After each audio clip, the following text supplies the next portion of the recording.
olá, seja bem-vindo a mais um episódio do nosso podcast, O que sei sobre tigres e dragões, e hoje atendendo a muitos pedidos.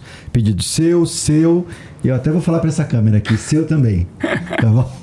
Para você que sempre nos escreve pedindo, não, traz alguém de outra modalidade, traz alguém do taekwondo, traz alguém da capoeira, traz alguém do MMA, traz alguém do Muay Thai, e hoje a gente está trazendo aqui um professor querido que veio diretamente do Maranhão, de São Luís do Maranhão. Então, professor Alexandre, muito bem-vindo, muito obrigado pela sua presença aqui. Eu que agradeço a oportunidade de estar nesse projeto de vocês aqui. Muito bem organizado, muito bem feito. É uma honra para mim estar aqui. Então, o papo hoje vai ser muito interessante, tanto para mim, sobretudo para mim que não conheço muito de Muay Thai, não sei, o Márcio. Não conheço nada, só conheço dos filmes do Van Damme. Eu também. E o Ong Bak. Nesse lugar aí. Então acho que vai ser um episódio muito, muito interessante. Mas antes disso, tem o Márcio aí dando recadinhos do coração. Curtam, compartilhem, certo? E vou tentar falar igual o nosso irmão Rômulo. Afaguem, não afoguem, afaguem o algoritmo aí, deem o like para ajudar e que esse canal lindo e maravilhoso se torne relevante na vida de vocês. Falei bonito? Falou lindo. E é bom dizer que nós passamos a marca de 2.100 inscritos, então, para o infinito e além. Isso aí. Como já dizia o filósofo... Eu ia falar para o alto e avante. Como já dizia o filósofo Buzz Lightyear. Beleza. Professor, eu geralmente começo as apresentações lendo aqui a biografia que os convidados me passam, enfim. Eu tinha pensado em não fazer isso, mas depois eu falei, não, eu acho que é importante a gente registrar. Primeiro, o professor Alexandre Breck tem mais de 20 anos de experiência na linhagem de lutadores, enfim. A família dele tem uma tradição que vem do avô, enfim, foi pro pai e tá com ele, ou seja, terceira geração. A gente vai falar um pouco sobre isso também. O professor aí tem aí no escopo de prática Jiu-Jitsu, Muay Thai, tem uma prática também intensa de defesa pessoal.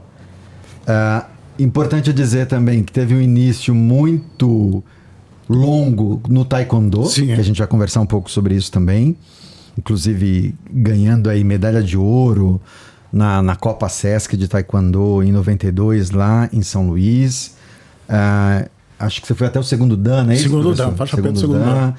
Depois foi pro Jiu-Jitsu, Brazilian Jiu-Jitsu, e aí depois encontra o Muay Thai e segue até hoje com o Muay Thai. Segue até hoje, Muay Thai. E aí tem algumas siglas aqui, professor? CBMT, CBMTT. É isso, vamos conversar sobre isso também. E me parece que o senhor também morou um tempo, ou esteve um tempo na Tailândia, né? Eu fiz um mês de treinamento na Tailândia. Treinei e lutei lá. Maravilha. Então, acho que a gente tem muito assunto aqui. E eu vou parar por aqui a leitura da biografia para a gente poder já entrar na conversa. Começa você ou eu, Márcio? Não, vou começar você. Professor, aqui nos bastidores, o senhor falou que a sua família tem uma tradição de lutadores, né? Sim. Começou ali pelo seu avô, seguiu pro seu pai e está com você. Sim. Queria que você começasse contando um pouco pra gente dessa linha aí. Sim. O que seu avô praticava, como é que isso chega pro seu pai e como é que isso chega para você? Meu avô, ele trabalhava na Estrada de Ferro, né? Ele foi morar uma parte no sul, né? Aí ele treinou com Benedito Nelson dos Santos, né? O famoso Mão de Ferro. Isso aonde? Em que lugar? E no Rio de Janeiro. Rio de Janeiro. Aí ele treinou lá, ele chegou uma parte de morar no Rio e São Paulo, entendeu? Aí nisso ele treinou karatê lá e voltou pro Maranhão. Ele foi um dos primeiros lá. Aí ele, karatê Shotokan, né? Nesse, ele chegando depois até a faixa preta segundo Dan. Aí ele passou pro meu pai. Mas como ele tinha um treinamento muito duro, muito austero, do japonês mesmo, meu pai parou na faixa verde. Aí ele não queria que eu praticasse. Eu, com 5 anos, eu estudando, né? Tinha um colega meu que a mãe dele trabalhava no Sesc. Ela pediu, ele falou, quem quiser se inscrever no Taekwondo, minha mãe tá abrindo inscrição, pode se inscrever com ela, de graça. Aí eu digo, eu queria. Eu com 5 anos, né, de idade... Você mesmo disse, eu quero. Eu digo, eu quero. Eu digo, com 5 anos de idade, eu saí lá da escola, fui até o Sesc, me inscrevi lá, né? Minha família ficou extremamente preocupada, que cheguei muito atrasado, mas ele viu, uma criança de 5 anos está realmente querendo... Foi sozinho. Aí ele disse assim... Aí levaram a sério. Ele disse, uma criança de 5 anos se inscrever numa modalidade, realmente porque ela quer, né? Eu conheci a luta assim, eu vi meu avô, né? Eu acho que dos 4 para 5 anos eu vi meu avô batendo uma madeira num quintal, né? Eu vi ele com uma roupa toda branca. Aquilo ali já foi um impacto em mim, né? Que era o kimono. Ele treinando lá. Ele treinando na Maquivara. Maquivara. Aí aquilo aí me deu um impacto que eu queria fazer aquilo ali. Desde... Mas era muito pequenininho, não? 4 anos de idade, a idade do meu filho. A primeira... Isso daí até eu me impressiono, entendeu? Como é que eu tenho essa memória tão vívida daquela... Mas também é só isso que eu me lembro, assim, dessa idade, assim. Então, mas só uma coisa. Então, seu pai não seguiu. Não seguiu. Treinou, obrigado, entendeu? Como aquele filho de obrigado, chegou até a faixa verde, mas meu avô... E quando você decide começar pelo taekwondo, como é que foi a acolhida do teu pai? Teu pai... Ele, como eu estou dizendo para vocês, ele viram, uma criança de 5 anos realmente se esforçou para ir lá, aí eles me deram os parabéns e disseram, sempre continue assim, sempre prossiga assim na tua vida, entendeu? E me fizeram. Minha mãe fez um kimono de lona, entendeu? Comprou uma lona e fez um kimono de taekwondo. Costurou. Baseado numa revista Do, que meu avô tinha, né? Foi até a primeira revista que eu vi Muay Thai, foi numa revista Do, né? Do das artes marciais, né? Que era, depois eu soube até que era de um mestre de taekwondo, o Wu Chong Li. E que ano isso, professor, que a gente está falando? Essa revista Do, acho que era da década de 70. Meu avô tinha um grande... Como todos, eu acho que boa parte dos lutadores antigamente, como tinha falta de informação, para ele conhecer outro estilo, ele comprava o livro daquele estilo, entendeu? Sim. Como a gente estava conversando aqui no bastidores, né? O cara queria conhecer um Kung Fu, por exemplo, ele comprava um livro de Kung Fu para poder conhecer aquilo. Como até antigamente tinha muitos eventos que misturavam várias artes marciais para poder ter essa integração de um conhecer o outro. Não tinha a facilidade que tem hoje, né? Tu pode ir no YouTube e ver um vídeo da modalidade completa, né? Sim. Hoje se tornou muito mais fácil. A falta de informação tornava a coisa muito mais mística, né? Mas mas se a gente parar para pensar, talvez acho que os praticantes também valorizavam mais, né? Vou comprar o livro, eu quero entender isso aqui.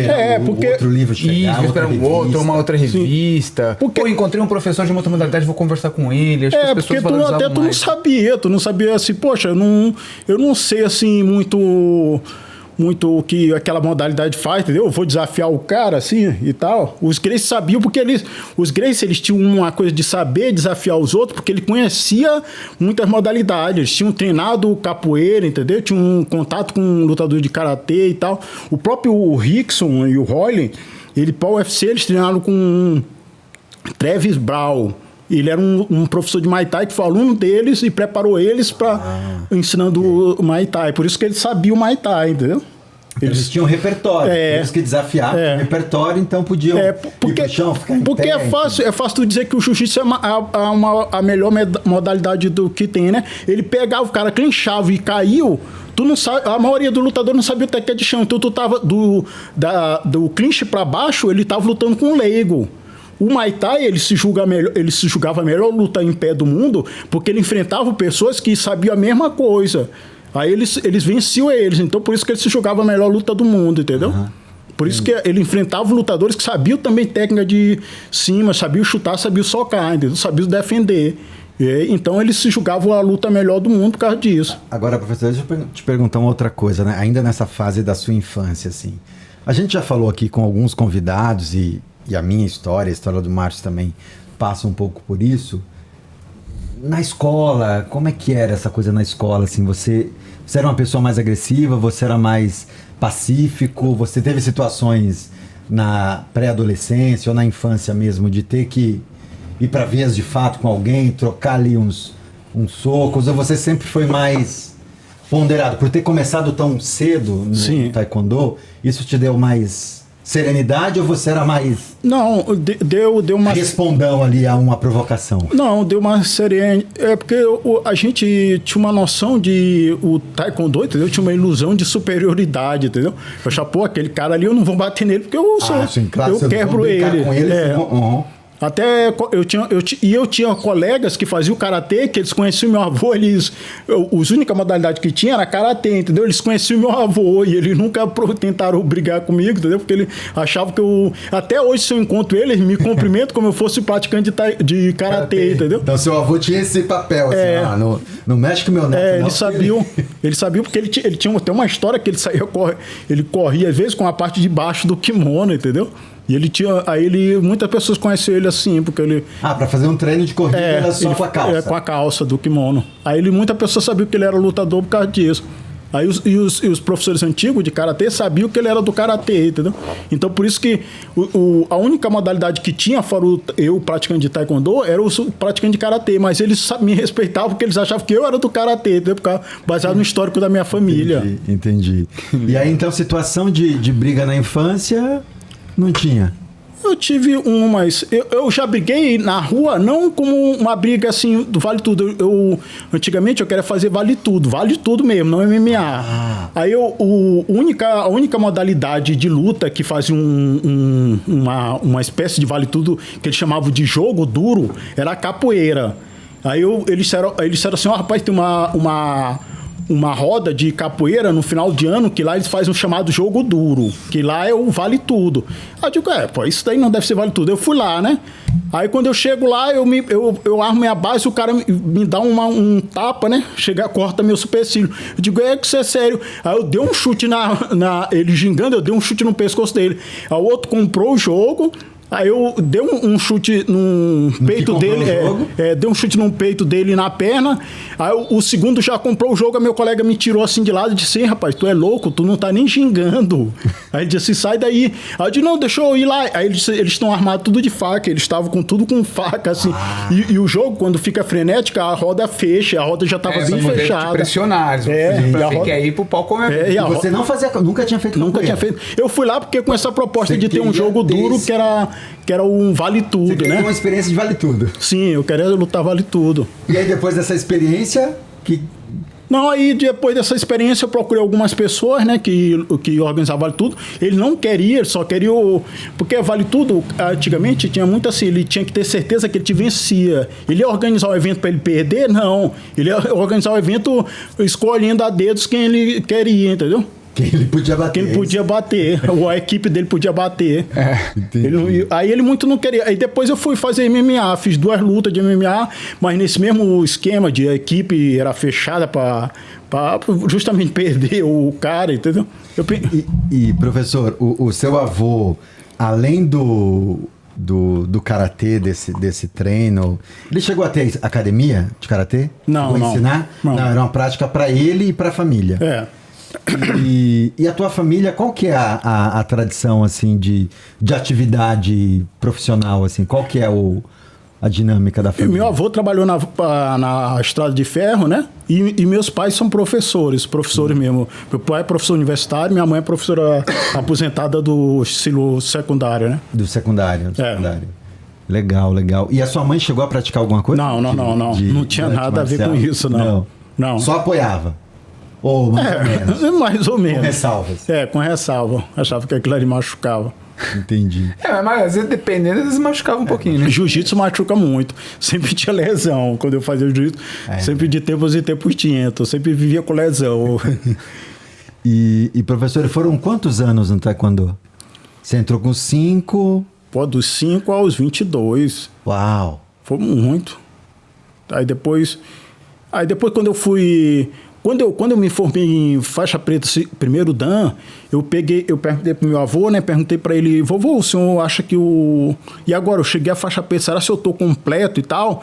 Aí ele disse não, ele disse assim, existe uma luta, meu professor, o Benedito Neto Santos, ele fazia um jiu-jitsu. Ele disse assim, essa luta aí, se tu não aprender, tu não vai conseguir assim. Ele lida num cenário totalmente novo. Em vários confrontos, ele é necessário aprender essa luta. Se essa luta aí, se tu não aprender, ela é capaz de tu perder para um praticante dela. Isso não tinha ainda no jiu-jitsu do meu estado, entendeu? Foi chegar anos depois, entendeu?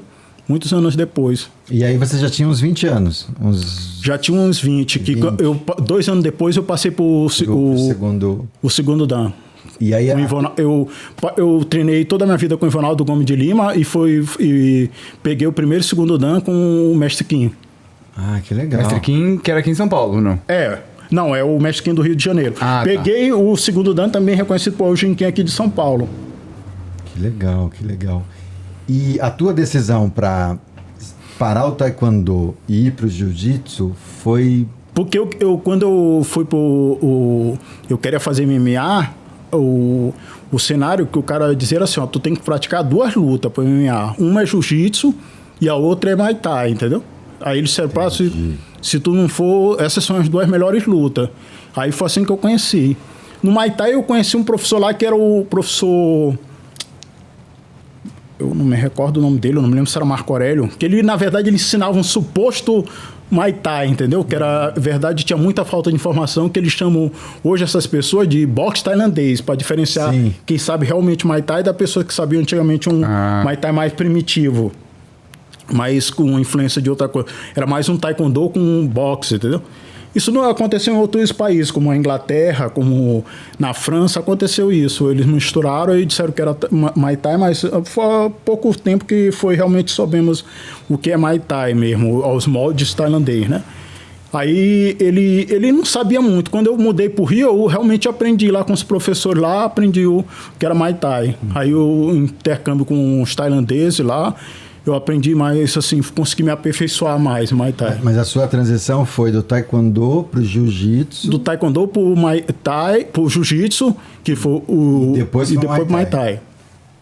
E quanto tempo de jiu-jitsu? Ou você segue fazendo até hoje? Não, eu fiz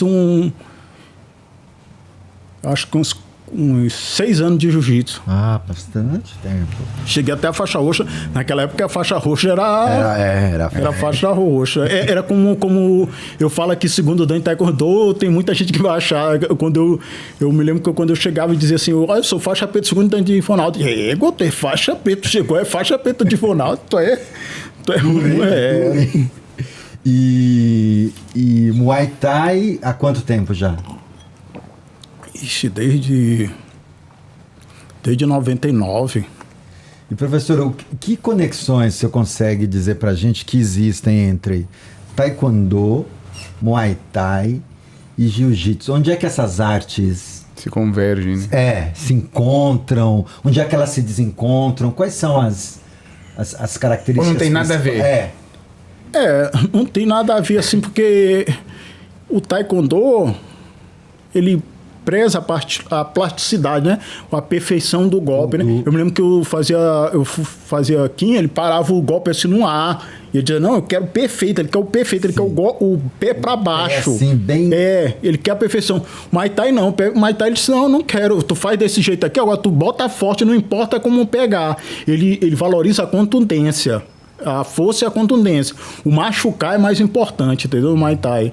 Não importa se é beleza e tal, se tu machucar é o que importa. Entendi. Porque o resultado com viés de luta mesmo ali. Porque eles têm que mostrar... a diferença do Muay Thai é porque desde o começo mesmo, desde o Muay, a arte marcial, ele vem de aposta. Então tu tem que mostrar pro apostador que tu tá infringindo... machucado no teu adversário, entendeu? Por poder o apostador dizer, não, vou apostar nesse cara. Vou seguir, Aí ele tem que mostrar. Então isso diferenciou, transformou o Muay Thai, entendeu? Tanto em regra, como treinamento, como técnica. Por isso que a regra é tão importante no Muay Thai, tu entender a regra. Por isso que eu fui um dos primeiros a traduzir o manual de regra do Muay Thai. Ele a regra que define como tu vai treinar, como vai elaborar uma tática para uma luta, como tu vai treinar teu atleta, como tu vai golpear, tudo se baseia na regra. E a regra do Muay Thai é muito importante para isso. Por isso que eu disse, sem a regra não tem Muay Thai, entendeu? Como sem cotovelo não tem Muay Thai. Aí são coisas, por exemplo, até tem sem tradições, como o Wai Cru, ele obriga o cara a fazer, que é aquela dança que tu fez todo o lutador de Muay Thai fazendo Eu queria te perguntar disso, eu queria que você falasse pra gente Isso, sobre na verdade, a primeira vez que eu vi isso foi no filme do Ong Bak. Sim. Que ele faz umas danças, gira. Isso. É disso que o senhor tá falando. Não, ele tem 2 momentos. Ele faz 13 movimentos ali que são derivados do livro negro, que é um livro negro, que é um livro de palmeira. Como ele era feito de palmeira, com o tempo ele ficava preto. Então aquilo ali chamava livro negro. Ali tem algumas posições. E dessas se variaram como Mai Mai, que é a básica, e Luke Mai, que é a avançada. Aí ali ele faz uns movimentos baseados naquela ali, mas ele mistura movimentos dele, como aquele de ele virar para calhambota. E aquilo ali é um movimento dele, do próprio Tony Jaa, que ele mesmo inventou. Aquilo ali não existe. Então ali é muito difícil tu ver se é Maiboran ou se é eu não posso dizer que ali é Maiboran, porque tem o movimento Maiboran, mas tem vários movimentos ali que ele faz que é dele mesmo, entendeu? E cada lutador faz o seu? Não. Aí nós vamos passar para o Aikru. O Aikru é a cerimônia em si, ela é composta de várias coisas. Kru Piku, que é quando o estudante leva... tem Krop Kru e o Aikru, né? Um é quando o estudante é aceito como aluno, que antigamente na Tailândia era muito pobre e não tinha como pagar. Então ele levava velas, simbolizando... A vela ele levava velas, moeda e pano. O pano simbolizava pureza, a vela, eu não me lembro muito bem o que simbolizava. Cada um tinha um símbolo. Ele levava isso e umas pipocas, que era para simbolizar, tinha vários símbolos. Ele entregava para o professor ficava um tempo de observação sobre aquele menino, para ver se ele aceitava. Se ele visse algum valor nele, ele aceitava aquele aluno. Entendi. Aí ele fazia essa cerimônia, ele aceitava esse aluno como um filho dele, porque ele ia morar, ele ia alimentar o aluno, ia pagar, como tem hoje, né? Tem até hoje isso na Tailândia. Mas aí ele ia dar todo o suporte para aquela criança. Aí essa é uma das cerimônias que tem no Aikru. Que é uma cerimônia de aceitação de um discípulo. Não, dentro dela tem a de aceitação, tem a de respeito ao professor e tem a de quando o professor se torna aluno. Ela é dividida assim. Mas tudo isso é feito ali dentro do espaço de treino? Sim, dentro do espaço. Não é feito no ringue? Não. A do ringue é outra coisa. A do ringue dentro do Aikru tem uma cerimônia chamada Hanmai, que é uma dança, consiste em vários movimentos.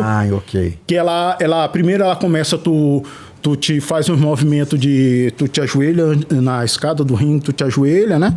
Pra entrar no ringue. Aí no ringue tu pula as cordas, se for homem, porque tem o Monkong, que é um adereço um de cordas.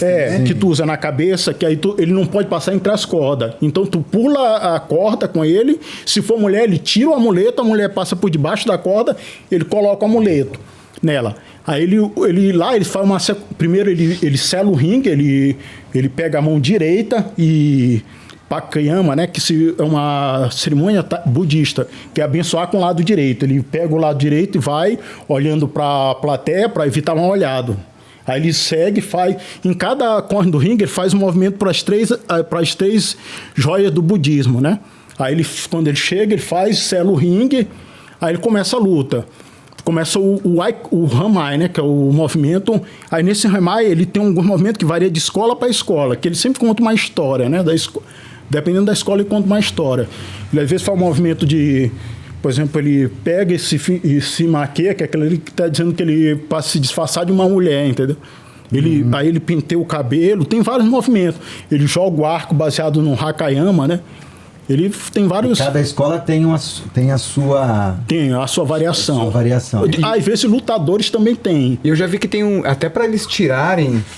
Tem uma cerimônia. Isso tem uma cerimônia. Tem a cerimônia de aproximação do ringue. Ele simplesmente não tira de qualquer jeito, né? Tem um jeito de tirar. Tem a cerimônia de aproximação do ringue, tem a cerimônia de colocar o Monkong, tem a cerimônia de retirar o Monkong, que ele vira a cabeça do aluno, sopra na direção direita, na direção do horário, 3 vezes, só para oração. Ele faz a oração soprando. Isso antigamente, né? Hoje não se vê muito. Ele só tira, ele só assopra, ele só faz uma oração e tira. Mas antigamente ele Quem fazia tira oração. é o professor. Tira o treinador. Aí ele soprava e tirava. Aí ele colocava no canto do ringue nas colunas, porque ele não pode tocar no chão, porque senão perde o poder. E quando ele tira, ele pode depois... logo após da luta, ele tem que colocar de volta aquele adereço ou não? Teoricamente teria, mas nem todos colocam. Entendeu? Às vezes nem todos colocam. Agora, professor, você falou que esse ritual, essas cerimônias... Gil, desculpa. Isso não tem nada a ver com o cordão. O cordão é Aquele é tipo uma graduação. O Muay Thai se divide em um profissional e amador. No amador, o prajed, que é a corda, simboliza também a graduação do aluno. Ah, tá. Entendi. Ela foi criada, ela é mais antiga. Ela tem registro desde ela é mais antiga que o Hong Kong. Ela era usada nos campos quando os caras iam para a guerra, os guerreiros tailandeses, eles botavam alguma lembrança de antepassado dele, que ele que servisse para ele como um amuleto. Ele pegava, enrolava num pano, enrolava em formato de cordão e amarrava aqui. Aí essa daqui serviu como amuleto para proteção dele. Para dar coragem, para proteção dele, seria isso. Que bacana. Se chama prajed. Agora, eu fiquei curioso com uma coisa aqui. Duas coisas. No ringue, cada lutador faz a sua cerimônia, né? Sim. E ao mesmo tempo, enquanto um está fazendo aqui, o outro está fazendo aqui. Ao mesmo tempo, sim. E aí os tempos são diferentes, né? A cerimônia tem que durar ao mesmo tempo. A do lutador A dura ao mesmo tempo da do lutador B? Ela tem um prazo estipulado para acontecer, mas eles não vão parar se tu...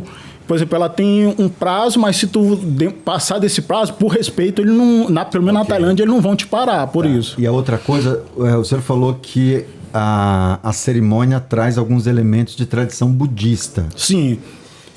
No começo ele se abaixa a cabeça 3 vezes, simbolizando as 3 dharmas do budismo. E aí os praticantes são budistas ou não necessariamente? Não, nem todos que faz isso. Por exemplo, o abençoar com o lado direito, às vezes tem gente que faz com o lado esquerdo ou não faz, só gira em volta do ringue sem tocar nele. Geralmente são budistas, são gente de outra religião, ou são gente que não acreditam nisso. São pessoas tailandesas, eu estou falando dentro do contexto da Tailândia. Ali tem às vezes... Por isso que tem gente que diz, não é obrigatório fazer com a direita, porque tem gente que faz com a esquerda, mas geralmente são pessoas que não acreditam nisso, ou então são de outras religiões. Mas uma escola tradicional na Tailândia vai seguir esse ritual dentro dessa ideia do budismo. Vai fazer com a direita. Um lutador tradicional, sim. Geralmente, como a Tailândia, ele faz empiricamente, ele não faz como uma explicação, não tem explicação. Ele diz, não, tanto que o treinamento dele ele faz porque se tu perguntar, tem uma base científica, ele disse, não, eu faço porque meus antepassados faziam. Passaram assim. Eu faço, tanto que ele disse assim, tu faz aí sem chute. Eu disse, mas por que sem chute? Ele disse, não, tu faz porque tu tem que fazer, entendeu? Tu corre 15 quilômetros porque tá ele não tem explicação. O treinador dele fazia, tu tem que fazer, entendeu? Eles têm disso, ele não tem um conhecimento científico muito. Agora, professor, uma outra coisa que a gente vive num país que a religião protestante, evangélica, está cada vez mais crescente, né? E aí eu fico pensando, eu lembro até quando eu treinava Kung Fu ali nos meados dos anos 90, que era muito comum as academias terem uma imagem, um quadro do Quan Kun, que é uma divindade chinesa, que tem uma cara vermelha, assim, que para algumas pessoas parece o diabo, enfim, por conta da coloração da pele. E eu me lembro que ali em 93, 94, alguns pais de alunos que eram evangélicos começaram a questionar o meu professor na época. Por que o meu filho tem que fazer a reverência para aquela imagem ali, para aquele quadro? Por que tem aquela vela? Por que tem a fruta? Por que queima incenso? E aí o professor dava explicação e depois eu percebi que alguns alunos não eram obrigados a fazer. Os evangélicos, sobretudo. E aí, te ouvindo falar dessa dimensão da cerimônia dentro do Muay Thai, eu queria te perguntar, Como é que você ensina isso para uma população, de repente, de evangélicos que quer treinar Muay Thai, e aí você precisa dizer que, olha, tem uma cerimônia que é feita assim, aí tem uma saudação que tem conexão com o budismo, mesmo você não sendo budista, a tradição diz que... Como é que é isso? Você já teve que lidar com isso? Não, no Muay Thai nós temos essa contestação, principalmente pelo público feminino, que ela não quer passar por debaixo da corda, tirando o moncon. Ela diz, não, nós somos iguais, eu não vou tirar debaixo da corda. Tem uma outra coisa aí. A gente explica o contexto, muitas entendem, se não entender também tudo bem, não precisa ser obrigado, é adaptado. O Waikru, ele faz, às vezes, alguns pode entender um contexto budismo, outros faz tipo um kata, um kati, ele faz como fosse um movimento. Como fosse um taolu ali, uma sequência de movimentos sem um contexto. Sem precisar frisar do budismo, dos ele faz assim, faz porque tem que fazer, porque aquele é um preceito para tu... No Muay Thai amador, por exemplo, ele é um preceito para tu ganhar uma graduação maior. Então eles fazem como aquilo ali foi... Faz parte do exame Faz porque tem que fazer, na verdade. Entendi. Não com contexto budista, entendeu? Mas isso aí não tem importância. Como ele disse, se tu baixar a cabeça baixando para Deus, se tu orar, botando mão com orar, fazer tua oração, não importa, desde que seja uma oração. Desde que tenha ali uma verdade ali. O budismo, ele não tem essa prerrogativa de outras religiões, né? Ele não tem de querer conquistar, dominar, catequizar os outros. Sim. Que interessante, muito interessante isso. Porque eu acho bonito essa cerimônia que é feita antes. Todas são, né? Todos da luta, assim. E aí você falou que isso faz parte do exame, né? Da troca de graduação. Sim, em Muay Thai amador. E você consegue dizer pra gente o que é avaliado quando o aluno faz a cerimônia? É avaliado o quê? A precisão do movimento? É avaliado a intenção dele? Quais são as coisas? Expressão corporal? Muitos mestres antigamente, ele fazia o Waikru, fazia um movimento totalmente da cabeça dele, achando que era o Waikru, mas o Waikru, ele tem o Hamai, desculpa, que é dentro do Waikru, a gente chama Waikru Hamai, porque ele está dentro do Waikru, entendeu? O Hamai, ele tem uns preceitos, tu tem que fazer o movimento 3 vezes, entendeu? Não é só tu fazer o movimento da tua cabeça, tu tem que começar com ele com as três cumprimentando as 3 joias do budismo, tem uns preceitos, não é só tu fazer da tua cabeça. A IFMA, que é uma organização amadora de Muay Thai, ela tem o Waikru, o Hamai dela próprio, com os preceitos dela. Ele pegou o Waikru, o Hamai mais antigo e botou aquilo ali e disse, não, esse é o nosso Waikru, tem que uma versão. Todas as escolas têm que ser baseadas nesse Waikru. Como chama essa instituição? IFMA. International Muay Thai, Federação Internacional de Muay Thai Amador. E ela está sediada onde? Lá? Sediada... Eu não me lembro se ela está sediada... A sede dela, física dela, fica no estádio Lumpini, mas eu não rajo, eu não me lembro muito bem. Mas eu sei que a central dela, eu não me lembro se é lá mesmo na Tailândia. Legal. Eu não sei precisar agora. Porque ela passou por uma modificação, não sei precisar agora. Ficava na Europa, depois eu não sei agora se é. Ô professor, e os treinos na Tailândia? A sua experiência lá? É muito... A gente já esteve treinando tanto na China quanto em Taiwan. E assim, a gente sabe que o treino é duro. Entendeu? É duro. É duro e aí, às vezes, aparece lá um chinês que quer te... Entendeu? Quer te pegar, quer... Vamos ver se o brasileiro é bom. Quer entrar mais duro. E aí você fica naquela, não, será que eu vou duro, não vou... Então, queria que você contasse um pouco como é que foi a sua O tailandês, ele já não tem mais isso, porque a luta é uma profissão. Realmente o Muay Thai lá, profissional, o Muay Thai é uma profissão. Ele não vai querer bater em ti, entrar num sparring frenético, né? Ele chama o Lei Chan, que é um sparring que ele bate, mas não bate com toda a força, porque ele tem que fazer luta. Não importa, ele não vai ganhar nada te enfrentando ali na academia. Ele vai treinando para ganhar dinheiro, para lutar. Então não tem disso. O treino era realmente muito diferente, por exemplo, porque eles pulavam com corda de mangueira. Eu me lembro a primeira, o que me chamou mais atenção é corda de mangueira, ela é pesada, doía o antebraço, o braço. Eu me lembro que eu não sabia assim que era a corda ainda de mangueira, eu pulava com corda normal. Eu pulava 15 minutos, né? Ele disse, pai, tu tem que pular aqui 20, com corda de mangueira eu não consegui pular nem 5. Não, E mangueira que se você tiver descalço, pega na ponta do dedo, imagina que... Não, mas Você consegue, professor, descrever pra gente um dia de treino lá? Como é que era? Quantas horas era o treino? E qual que era a sequência de treino? Começa, eles são divididos de manhã e tarde, entendeu? Começa de manhã. Começa sempre uma corrida, aí depois tu chega da corrida. Geralmente corrida para quem... Corrida levezinha, tipo 5 minutos? Depende, por exemplo, eles dividem a classe em iniciante, médio e intermediário. Okay. Se tu for um iniciante, tu vai correr 5 minutos. Se tu for um médio, tu vai correr entre 6 a 7. O profissional, eu caí na besteira de dizer que era já lutador profissional, é 15. Aí tu chega, pula 30 minutos de corda. Essa cordinha da mangueira. Cordinha da mangueira pesada. 30 minutos? 30 minutos. Aí tu vai fazer mais 5 rounds de clinch, né? Aí depois tu vai fazer mais 5 rounds de boxe, que é um sparring valendo só soco. Só soco. Tá. Aí depois tu vai fazer um sparring valendo soco e chute. Aí depois disso tu vai pros pau, né? E faz uns 10 rounds Mas esse sparring de soco e chute já entra... Não entra cotovelo, porque ele... Joelhada. Entra joelhada, mas só que no do clinch. Não. Do clinch. Do clinch. Aí tem um sparring do clinch, né? Que ele faz Aí tu não entra cotovelada porque o perigo de machucar, entendeu? Ok. Lembra sempre que é uma profissão. Entendi. Aí eles não priorizam muito machucar. Tem academia que faz o sparring, que ela é o mais soque, que eles são especializados em estilo de cruza cotovelo. Mas ele ou usa proteção, ou então eles param aqui, eles só te mostram que iria pegar, entendeu? Tu tem que ter a consciência que tu errou ali. Eles só mostram isso, mas ele não bate mesmo. Mas e tudo isso no período da manhã? Isso daí. Aí tem um treino de saco, né? Que é uns 5 rounds, tu vai fazer saco.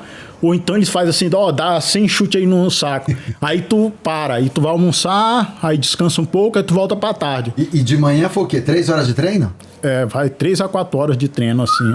E o descanso é de quanto tempo? 4 horas, porque se você pega, por exemplo, sei lá... Começou às 8. Não, 5, 6 rounds de clinch, mais 5, 6 rounds de soco, mais uns 10 rounds de...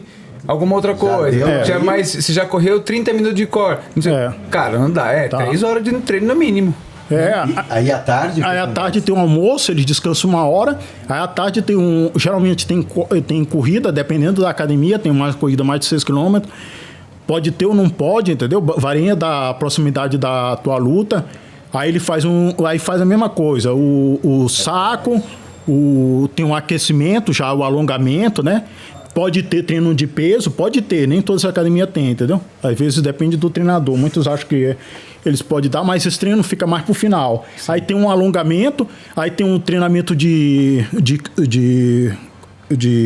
clinch, tem um treinamento de soco, o treinamento preparatório para a luta mesmo com chá direcionado, um sparring mais direcionado, e tem os paus, de novo.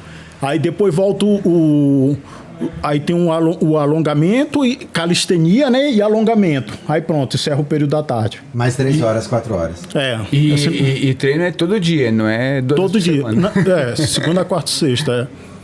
Segunda, quarta e sexta, sábado, domingo, às vezes mais a academia para, outras não. Mas domingo às vezes para porque tem... É um evento. Porque quinta, sábado tem luta. Então geralmente algumas academias param por causa disso, se tiver luta. Param para... Aí, às vezes, aí no período da tarde, antes de terminar, eles passam o óleo em ti, fazem uma massagem. Se tu quiser, às vezes, algumas vezes na semana tem um óleo que ele faz uma massagem em ti, de óleo, mas... Aí é bom. O cara fica... mais ou menos. Pensa uns homens passando óleo em ti que fica quente. Fica quente? Esquenta o óleo esquenta dele. Eles passam até pré-luta, isso aí. É aqueles óleos que aquecem a musculatura, que dá uma queimada, né? Eu não quis nunca passar porque fica, como eu tô dizendo pra você, Mas não é relaxante, não, professor? Rapaz, não era bom, não? Fechar o olho e falar... A mulher passando, né? Eu ia gostar lá, 5 caras passando óleo nele lá. Ia gostar demais. E me fala uma outra coisa. A gente tem no Kung Fu e no Tai Chi... estilos, linhagens, sistemas. No Muay Thai tem isso também? A linha dessa escola segue é quinta geração e segue o estilo de Muay Thai que tem essa característica. Aquela outra ali tem essa a gente tem isso também no Muay Thai, professor? O Muay Thai é só um só. Existia antigamente, antes do Muay Thai, porque tem o Muay, que significa a arte marcial em si, que era preparado especificamente para a guerra. Depois teve os Muay. O Muay se dividiu em vários, como a Tailândia ficou grande, o Reino do Sião, se dividiu entre várias regiões e criaram o estilo próprio. E essa tinha um estilo, tinha modo de socar, tinha base própria, tinha preparação, realmente eram os estilos. Se chamava Mai Chaya, Mai Tessal, Mai Chá, Mai Corá. Eram os 4 mais conhecidos. Existiam outros. Diferentes. Diferentes. Foi os que mais se destacaram. E existiu outros, claro que existiam os outros, mas esses foram os que mais se destacaram. Esse realmente era esse estilo mesmo. O Mai, não. O Muay Thai, já a partir de 1921, como eu disse para vocês, com a luta de Chiang, que gerou nova regra específica para a luta de Muay Thai, foi pago bolsa, o atleta começou a ter bolsa para viver de Muay Thai, o Yang Rantalai, que foi o primeiro, ele teve a premiação em bolsa para aquele torneio. Aquele ali já começou a fazer um estilo mais, ele tem uma escola Song Kalab, que é o Jardim de Rosa, né, traduzindo. Ela teve um contato com o boxe. Então eles tiveram um contato entre treinamentos, entre torneios. Os lutadores de Mai Boran começaram a entrar em competição com ele. Eles começaram a ver que perdiam para a técnica de soco. Aí eles começaram a adquirir adaptar soco do boxe para o Muay Thai. Por isso que nós estamos mais próximo do boxe, porque a regra, se for tirado do boxe, os equipamentos, o saco de pancada, os paus, eles eram grandes, né? Eles eram pequenos, eles aumentaram por causa do chute. Foi tirado, todos são dos equipamentos de boxe de 1940, né? O estilo de treinamento, correr, pular a corda, vindo do boxe, entendeu? Então nós estamos mais próximo do boxe que do Mai Boran, entendeu? O Muay Thai. Então, esse Muay Thai a partir de 40 e... A partir de 1921, que a partir de 1921 começa vários eventos que disparam até terminar o Muay Thai que nós temos hoje. Influência do boxe. Sim. E que as pessoas conhecem hoje. Mas... Sim. Aí dentro desses estilos, por exemplo, dentro do Muay Thai, tinha lutadores que ele adaptaram a tática dele, porque, por exemplo, às vezes tu tem um braço mais longo, ou perna mais longa, aí tu adapta o teu estilo para aquilo. Tu começa a vencer, tu começa a fazer uma luta, dá uma cotovelada, tu vê que o cara cai primeiro, aí tu começa a te desenvolver naquela técnica. Aí isso criou estilos de lutas que são chamados mais soque, que é o lutador que tem bom de cotovelo. Mai Match, que são um lutador bom de soco, chute, Mai Cal. A turma aqui dá jab com cotovelo, ouvi dizer que tem uma coisa de... Isso aí é o mais mate. De repente o cotovelo. O mais só que ele tem o objetivo de te pegar para enfiar o cotovelo. Tem o Maical, que é o que pega para te dar a joelhada. E tem o Maifiman, que é o mais técnico, o que tem o quociente de inteligência para a luta maior. Mas tudo isso está dentro do Muay Thai. Tudo, mas são aplicação táticas dentro do Muay Thai, não são estilos. Não são estilos. Às vezes tem academia que tu vai para Tailândia porque o cara era um grande mais só. Era bom de tu vai na academia dele por causa daquilo, para aprender as dicas dele, de cotovelo. Especificidade de cada lutador. Sim. Entendeu? E, professor, a escola que você foi na Tailândia tinha alguma coisa específica? Não, a Sitson Pinong não, ela é geral. De Muay Thai geral? Ela é conhecida, mas tem escola como a 3 Icon, elas são específicas assim de um estilo mesmo, eu não me lembro qual é o estilo dela assim, mas tu vai lá aprender com aquela ênfase naquela técnica, mas não é um estilo de luta. Muitas pessoas hoje no Brasil estão querendo ludibriar o cara falando assim, não, ensino esse estilo aqui de Muay Thai chamado Muay Thai. Não, aquilo ali é uma tática aplicada à luta de Muay Thai, não é um estilo, não um estilo de luta, entendeu? O Brasil que a gente tem no Brasil é Muay Thai, a gente não tem nenhum desses Agora temos esses 4 sistemas, estilos antigos que você mencionou? Temos. Dentro do Muay Thai, nós temos... O Muay Thai é porque eu sempre separo, por exemplo, quando eu falo Muay Thai, tem o Mai Boran. Tem umas pessoas que praticam Mai Boran aqui. Eles chamam porque... Ok. Existia uma competição de um filho do rei, ele morreu. A partir dessa competição, lutadores ficaram campeão, lutador de Mai Corá, Mai Chaya e... eu não me lembro o outro agora. Foram 3 estilos que ficaram, porque o Mai Tessal, que é esse quarto aqui que ficou famoso, ele já não existia mais nessa época. Esses 3 se reuniram num estilo chamado Maiborã, foram reunidos para ensinar em escolas, em organizações militares, e eles depois se uniram, criaram um currículo comum que se chamou um tipo Maiborã unificado, eles chamam de Maiborã unificado, que aí eles pegaram Mai Mate, Luke Mai e Mai Mai e fizeram um currículo estruturado para fazer isso. Aí eles começaram a fazer o Maiborã. Aí tem muitas pessoas que ensinam esse Maiborã aqui. Mas tem pessoas que dizem que também ensinou cada estilo desse, o Mai Chaya, o Mai Corá, esses, assim. O Mai Tessal não pode, apesar de gente que disse até na Tailândia, mas ele não existia mais registro, ele foi perdido antes, não. Quando ele chegou nessa competição já não existia, mas existe pessoa, né, que diz que ensina ele lá. Professor, mas não... e aqui no Brasil quais são as escolas, as maiores escolas? Quando digo maiores, não de quantidade de alunos, mas assim, escolas que tem uma tradicionais, são assim, tradicionais, que ensinam um bom Muay Thai, que tem, sabe? Porque como a gente não tá no métier do Muay Thai, do MMA, da luta, a gente não tem um conhecimento hoje, assim. Nós temos o Léo Elias... Porque, por exemplo, desculpa cortar, professor. Sim. Eu conheço um pouco, assisto um pouco de MMA, então não conheço muito. Mas, por exemplo, já ouvi muito falar da Shootbox. Sim. Né? Tem aqui em São Paulo, acho que tinha o professor o Gibi, que tinha academia grande aqui de Muay Thai, né? Mas eu não sei o quanto essas escolas representam efetivamente a divulgação do Muay Thai na sua essência. Né? Eles ensinavam o Muay Thai da época, que era o Muay Thai tava mais para um kickbox. Entendi. Funcionava. Sim. Claro que eles tiveram grandes campeões em MMA, mas não era um Muay Thai mesmo, como é os moldes tailandeses. Entendi. Esse que é o que eu defendo, é o que eu que é o que você ensina.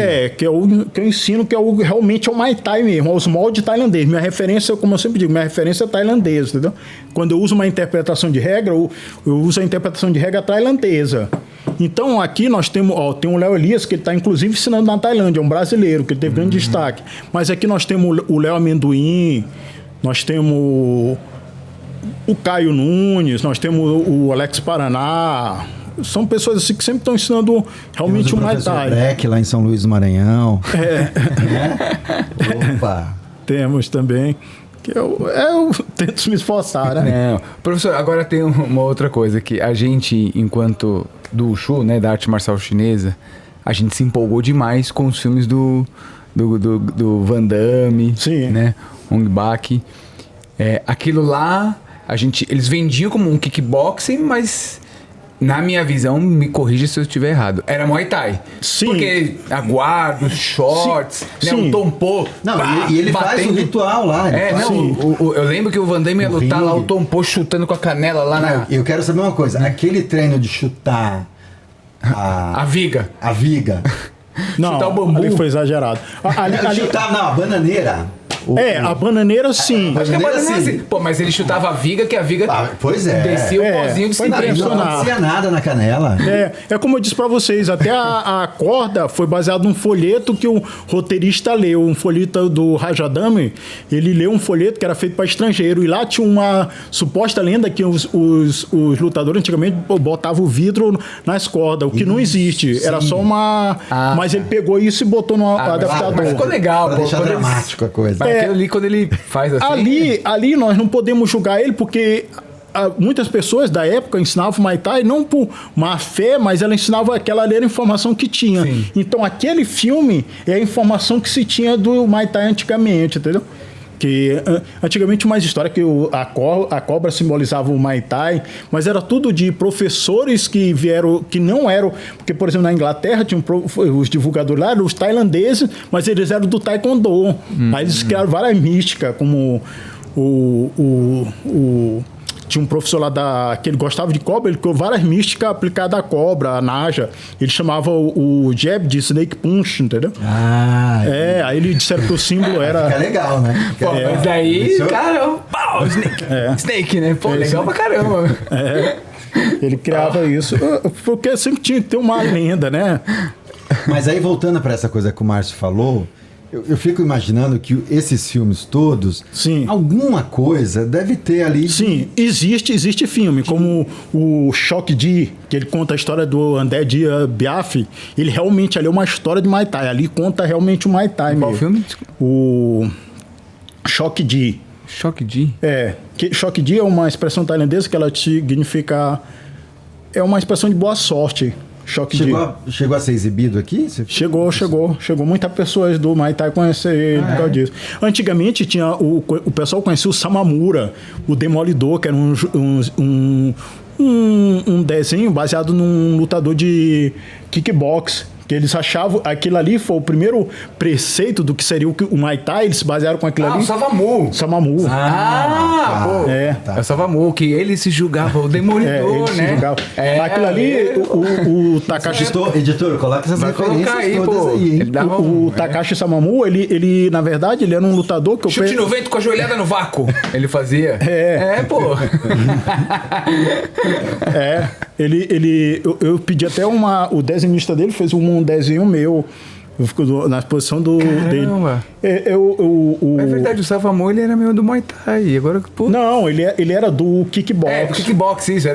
Porque o seguinte, os japoneses, o lutador de karatê Kyokushin, foram lá, perderam duas.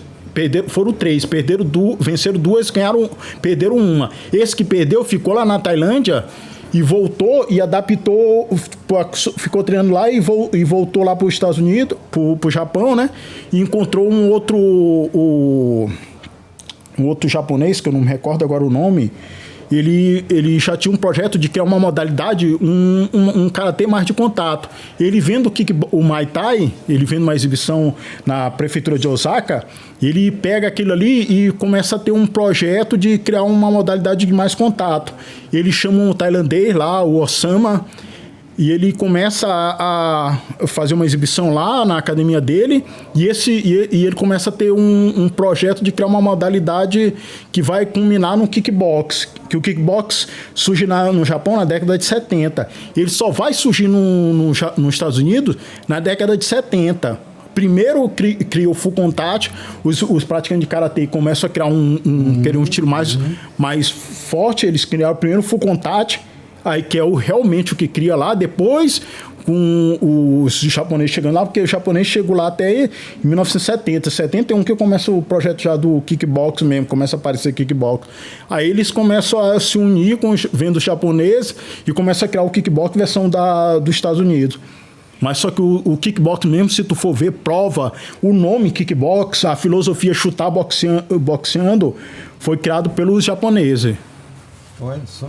Foi. Que bacana. E o filme do Wong Baek também, aquele já é Muay Thai mais puro, não? Aquilo ali não, aquilo ali já é uma mistura do estilo, de alguns estilos de Mae Boran com algum movimento criado pelo próprio Tony Jaa. Que ele vem do Taekwondo e tal.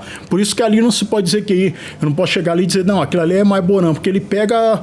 Misturou alguns estilos, não tem como precisar. Uma parte é Mae Boran, uma parte é o movimento deles, entendeu? Outras são um movimento de outras artes, mas não se pode dizer que ali é totalmente... Ele pega até estilos novos, que são dito Mae Boran, como o estilo do elefante, e aplica nesse filme. Por isso que ele move, porque ele queria que eu não identificasse naquele filme nenhum estilo específico de Mae Boran. Identificasse como um estilo Mae Boran, mas não identificasse, não, ali é mais chá, entendeu? Ele queria que só soubesse que era um estilo Mae Boran, mas não com o estilo certo. E na Tailândia a gente tem, pelo menos quando a gente vai à China e a Taiwan, a gente vê muita gente praticando Kung Fu, muita gente praticando Tai Chi, muita gente praticando no parque, na praça, muita gente praticando nas academias. Mas o que a gente escuta também dos professores chineses é que aqui no Brasil a gente tem muito mais praticante, muito mais academia ativa do que lá. No caso do Muay Thai, como que é isso? É popular mesmo? As pessoas praticam muito? Ou tem alguma outra modalidade que, por exemplo, na China é muito forte o Taekwondo. A yoga também na China é muito forte. Não sei como é na Tailândia. Só pode falar um pouco pra gente sobre isso? Na Tailândia, há uma modalidade fora o Muay Thai era o boxe. O Muay Thai é forte, então. Tem muita, o Muay Thai é forte. gente. Tanto que eu sempre achei que não... Eu crescendo com meu avô falando, né, eu pensava que o Japão era o país da luta, ou a China era o país da luta, mas não. Se tu vê realmente o país da luta mesmo, é o Muay Thai, porque é a Tailândia. Porque a Tailândia passa a luta... Tem toda a luta dia de terça, quinta e sábado. Tem toda a luta transmitida ao vivo na televisão comum. 3 dias por semana? 3 dias na semana. E é transmitido toda semana isso aí. Terça e quinta, por exemplo, sempre tem luta. E a prática é feita onde? Nas academias? Nas academias. Na praça ou não? Na praça. Claro que tem outros esportes como futebol, que é muito forte. Claro. Mas lá, realmente, a luta é... Nenhum país, nem na China, nem na Japão, tem luta terça e quinta na televisão aberta, entendeu? Todo dia. Fogo. Caramba, hein? Impressionante. Tanto que ela se destaca dos outros países em volta, entendeu? E a galera para pra assistir, porque no México ainda tem a lance da luta livre, né? Os telequets, né? Sim, mas não é tão forte, não. Agora, e a presença de criança? Pré-adolescente, adolescente? Sim, luta. Tem? Tem até luta profissional. Tem luta profissional. Pela lei teria que ser até 15 anos. A partir de 15 anos para cima. A partir de 15 anos. Mas isso não é isso que acontece. Na Várzea, que a gente chama que é o interior, bem longe da capital, luta-se crianças. Até de 5 anos luta criança. Nossa. Valendo cotovelo, joelho. Eita, aí é perigoso, né? Porque perigoso. Tem formação. Mas se nós formos vermos, o Muay Thai, se tu for ver a lista de esporte que mata a gente, o Muay Thai tá abaixo de, por exemplo, um esporte como o Karatê, entendeu? Só pra tu ver isso, tá abaixo de judô.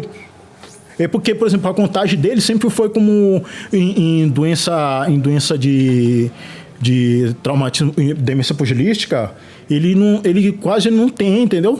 Porque ele sempre teve essa contagem parecida com o MMA. O cara tá titubeando, ele já para a luta, então não tem aquela do cara volta e tal. Por exemplo, estilo como o Letway, que é um estilo do Camboja, eles têm já do Myanmar, desculpe, o Camboja é o Bokatô. Em Myanmar, eles param, voltam, dá 2 minutos para o cara se recuperar, volta de novo, por isso que eles lutam sem luva e vale cabeçada, eles têm um grande índice de perca de dente. Não, e fazer luta de mão seca, assim, sem nada. No Muay Thai tem uma luta chamada Card Chuek, que é a primeira luta que tem. Antigamente, ela foi proibida por decreto em 1921, porque um lutador morreu. Um lutador cambojano foi lá lutar com um lutador tailandês. Na regra, ele apanhou na corda, ele ficou desacordado na corda. Mas como o juiz não tinha regra para interceptar o lutador, parar uma luta que o lutador tivesse na corda desmaiado, só quando o lutador estivesse no chão, ele esperou o lutador cair no chão para poder parar a luta. Isso aí gerou uma morte. Nossa. Aí isso daí foi proibido a luta de corda.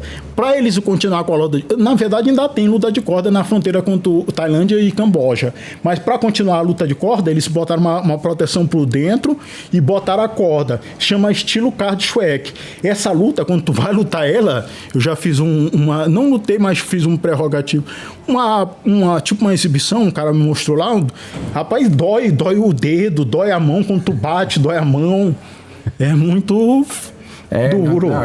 E assim, é muito traumático.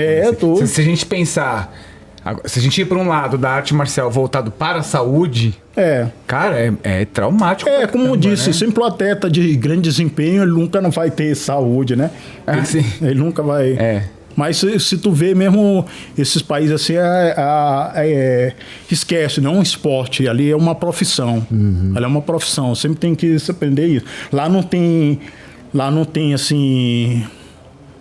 Também no Japão é só um teatro que ele faz, mas lá não tem essa história de comprimento, entendeu? E tal. Lá é uma profissão. Tu treina pra ser um campeão, entendeu? Tá mais próximo da mentalidade do boxe mesmo, que a mentalidade de estilo de arte. E a população assiste, apoia? Sim, apoia porque eles ganham dinheiro apostando. O campeão Ganha grana, ganha muito dinheiro. Ganha um dinheiro significativo para que ganha. fique bem. Mas é que nem o futebol, né? Nem todo mundo vai ganhar dinheiro. Sim. Mas os grandes campeões que atingem grandes patamar, eles ganham de grande dinheiro. E eles têm essa coisa que o futebol produz, sei lá, o Messi, aí vira adorado pela população, as crianças admiram.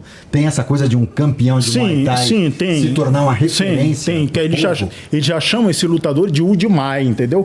Que Udimai, muita pessoa diz assim, falo que aquele cara é uma lenda, entendeu? Mas não existe isso. É porque o idioma tailandês tem umas prerrogativas, por exemplo, como o Ajahn. Ajahn é um professor de muita experiência. Tu diz, não, então Ajahn é mestre, mas não. O certo é dizer que o Ajahn é um professor de muita experiência. Se tu vê a mentalidade do tailandês, essa que é a mentalidade, é um professor de muita experiência. Mas aqui traduziram o Ajahn como fosse mestre. Então, no tailandês, quando o lutador atinge um nível muito grande, que ele passa a ser muito conhecido até fora da Tailândia, eles chamam Udimai, que traduzindo o negócio, o lutador fora da média. Então, são poucos os lutadores que atingem o Udimai. Eles são até se descritos em livro.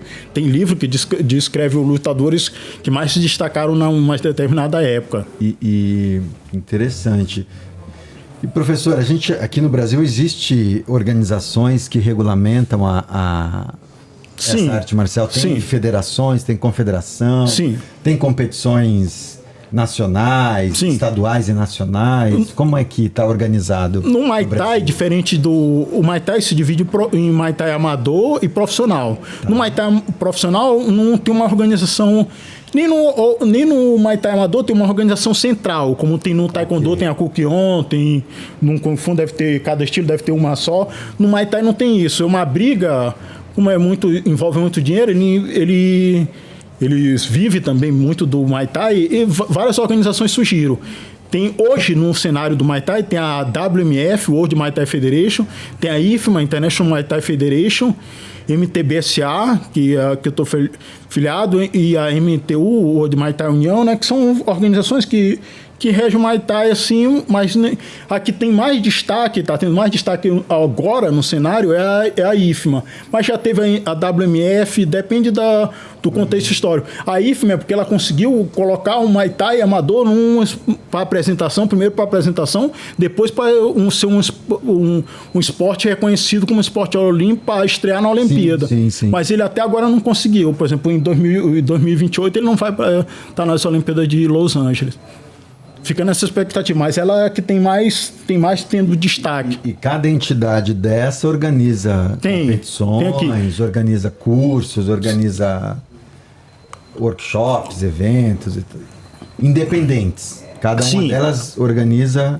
A IFMA tem os cursos internacionais, né? Que eu tenho até um curso de arbitragem internacional dela, como o da WMU também tenho, e da MTBSA, que eu tenho um curso tanto de professor como de juiz, como de árbitro, né?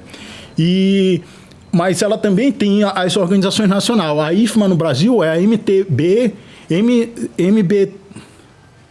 CBMTT, Confederação Brasileira de Muay Thai Tradicional, que é o Carlos Camacho. A CBMT, que é a do Arthur Mariano, Confederação Brasileira de Muay Thai, que é do Arthur Mariano, representa a WMF. A CBMTT, que é do Carlos Camacho, representa a IFMA. Ela tem... Então, tem 3 confederações, cada uma delas representa uma dessas... Na verdade existe mais, mas são de organizações pequenas de Muay Thai. Mas essas que têm mais destaque, elas organizam o curso, elas organizam, por exemplo, seletiva, por exemplo, a do CBMTT, né, do Carlos Camacho, ela tem o campeonato nacional, que gera o campeonato estadual, que habilita para o campeonato nacional, que habilita para o campeonato pan-americano, o sul-americano, pan-americano e mundial da IFMA, que é uma organização que tem grande contexto no mundo hoje do Muay Thai amador, sim, é ela. E esse mundial geralmente é na Tailândia ou não necessariamente? Não necessariamente, porque a IFMA é uma organização mesmo mundial mesmo. As outras são sempre na Tailândia. A WMF, a MTBSA, a WMU são na Tailândia. Agora, professor, e os lutadores pedreiras assim, eles são de que países? Imagino que a Tailândia seja um dos... Sim. Mas tirando a Tailândia, onde é que estão os lutadores assim... Casca grossa. Sim, o último quadro divulgado pela uma revista My Magazine, que é uma revista de Muay Thai, ela diz que na divulgação mundial... Porque muita gente acha que o Brasil é o segundo do mundo, mas não. Na verdade, ela divulgou um quadro que mostra que a Tailândia é o primeiro, o Laos é o segundo, porque o Laos ele tem uma variante do arte marcial que chama Mai Lao, que ela variou do Mai. Ah, entendeu? Entendi. Aí ela tem, mas só que eles organizam também muita competição de Muay Thai lá. Aí lá fica o segundo país do mundo. Depois vem França, depois vem... França, terceiro. Terceiro e tem um outro país que eu não me lembro, aí vem o Brasil. Quinto. Mas o russo, por exemplo, eles são muito duros. Os russos são muito duros. O francês também, mas o russo... Antigamente, os holandeses nas categorias de pesado assim, de 90 para cima, eles lideravam. Mas hoje não, mas os russos são muito duros. Uma vez eu treinei com um russo. Na verdade, eu não treinei com russo, eu treinei com um ucraniano que teve um WVC, que era um campeonato que aconteceu em Pernambuco, um campeonato dele, vale tudo. Da equipe dele veio um ucraniano pra cá, né? De uma equipe do russo. Do Amassulev, né? Tinha um ucraniano. Pô, me lembro que ele me deu eu treinando com ele, ele foi o primeiro que ele me dava um chute aqui no meio da canela, eu senti o joelho e a bacia. Ele me dava aqui no braço. Na coxa aqui, você sentia... Sentia o joelho e a bacia. Sentia tremer assim, sentia sacudir o joelho e a bacia. Ele me dava aqui, tanto que ele me deu uma sequência, eu me fechei aqui, e depois eu esperei ele dar, ele cansou, aí eu dei uma nele, assim, aí ele parou. Mas eu depois, pô, quando eu desci pra pegar ônibus, eu não me lembrava o ônibus que eu tinha que pegar. Tu vê que eu fiquei tanto tempo um lapso de Não, eu sabia que tinha que pegar ônibus, mas não me lembrava qual era o ônibus. Tanto que meu colega, ele foi em casa, pegou a namorada dele, banhou, voltou. Ele disse, Alexandre, tu ainda tá na parada, vim pegar uma carona aqui. Mas pra ver, fogo. Pai. Ô, professor, e você tem hoje atletas que você prepara para campeonatos ou MMA? Eles se preparam junto comigo, né? Eu não tenho uma questão de muitos professores, assim. Eu não sou muito professor dele, eu tô mais com uma equipe onde eu treino junto com eles. Você faz parte de uma equipe? Mas ele não é uma relação professor-aluno, é uma profissão como eu liderasse o time, mas só que ele mas é um grupo pequeno só para se preparar mesmo. Entendi. Para competições de Muay Thai ou de MMA? De Muay Thai. Muay Thai. De Muay Thai. MMA é mais complexo, tu precisaria de... Não é só uma modalidade que tu treina musculação de dia... Um programa. Programa. Mas, professor, você tem uma academia em São Luís. Tem, um grupo. Que fica no bairro que você me falou, no Renascença. No Renascença. Que você dá aula todos os dias, dá aula... Não, 3 vezes por semana. 3 vezes por semana. E uma aula de Muay Thai dura quanto tempo, assim, só pra... 2 horas. 2 horas. 2 horas, pelo menos. E aí o teu público lá é mais... Não, não é segmentar, é só mesmo de atleta mesmo. Eu não tenho uma academia aberta. Eu não tenho uma turma regular. Não tenho uma academia aberta. Eu tenho um grupo fechado de treino. Entendi. Que já são lutadores mesmo, que são específicos para... Eu lidero eles, mas são um lutador já experiente preparando para competição. E aí em São Luís, quem quiser treinar Muay Thai, assim, o meu filho adolescente quer treinar Muay Thai... Tem academia, tem o Front Combat, que são boas academias, tem o Júlio, que também ensina, eles são bons professores eles eram do kickbox, eu cheguei a treinar na academia dele, mas eu vi que eles eram muito do kickbox, mas depois eles fizeram esse intercâmbio e tal, e hoje eles estão ensinando Muay Thai mesmo. Então, são professor, porque eu não tenho, muitas pessoas perguntam se eu ensino criança, mas eu digo, não ensino porque é muito assim, não é o meu foco, assim, como eu digo, eu tenho mais uma equipe hoje treinar fechada para treino de atleta para competição, focado em competição. E é uma equipe que tem quantos 10 atletas. 10 atletas contando comigo. Todos homens, tem mulher? Todos homens. Adultos? Adulto. Tem jovem? Não. Tanto que eu nunca ensinei abaixo de 15 anos. Todos adultos. Legal. E é mais focado no Muay Thai profissional mesmo. Poucas competições no Muay Thai amador, mas mais profissional mesmo. Professor, tem uma outra coisa que eu sempre escuto algumas pessoas falarem do Muay Thai, que é essa ideia de que a arte pode estimular no jovem essa coisa da agressividade ou da violência, porque é luta, porque tem golpes de cotovelo, joelhada e tudo mais. Qual que é a sua visão em relação a isso? É muito relativo, né? Isso é um discurso até antigo, assim, que eu comparo o discurso que falava que videogame gerava a pessoa violenta, né? É como ele disse, a ocasião não faz o ladrão, né? O ladrão já nasce feito. Então, uma pessoa agressiva nunca vai se tornar agressiva por causa de uma modalidade. Ela pode, como disse, ela pode se tornar mais segura, sabendo que, não, eu sei isso, eu sei como agir, eu não vou reagir. Pode ser que o cara esteja um problema, querer se vangloriar em cima dos outros, ter um problema, sei lá. Mas aí não foi a arte marcial que aí não foi. Já era dentro dele, né? Já era algo dele que só aflorou. Não é? Seria uma coisa dele, que a arte marcial disparou nele. Ele teria isso já com ele, né? Como eu falei aqui pra vocês, a ocasião não faz o ladrão, né? O ladrão já nasce feito. E aquele livro ali, Gil? Pois é, hein? Ó, audiência, vou mostrar pra vocês aqui. Eu tô louco pra ver esse livro aí. Pera lá. Eu vou mostrar a primeira lombada aqui, só pra vocês sentirem. Cadê a minha Sente câmera? o drama, Né? Olha ó, só.